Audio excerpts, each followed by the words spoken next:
అందరికీ నమస్కారం అండి. I'm doctor Niharika, consultant dentist at Medicover hospitals, Kurnool.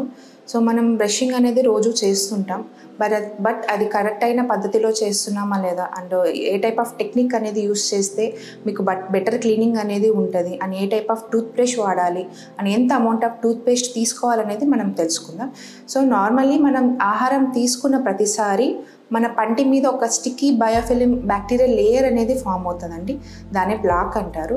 So ఈ ప్లాక్ అనేది క్రమంగా తరచుగా క్లీన్ చేసుకుంటూ ఉండాలి. అలా చేసుకోనప్పుడు మీకు చిగుల సమస్యలు రావడం, పళ్ళు ఎక్కువగా పుచ్చిపోతుండడం జరుగుతుంటాయి. So daily morning and night times brush అనేది ఖచ్చితంగా చేసుకోవాలి. సో ఈ ప్లాకలని అలానే వదిలేస్తే, క్లీన్ చేయకుండా అలానే వదిలేస్తే ఒక హార్డ్ డిపాజిట్స్ లాగా ఫామ్ అవుతుందండి. దాన్ని క్యాల్కులస్ అంటారు లేదా గారా అంటారు. సో ఈ గారా అనేది మనం ఎంత బ్రష్ చేసినా పోదన్నమాట. సో ఖచ్చితంగా డెంటిస్ట్ని విజిట్ అయ్యి స్కేలింగ్ ద్వారా గారా అనేది క్లీన్ చేసుకోవాల్సి ఉంటుంది.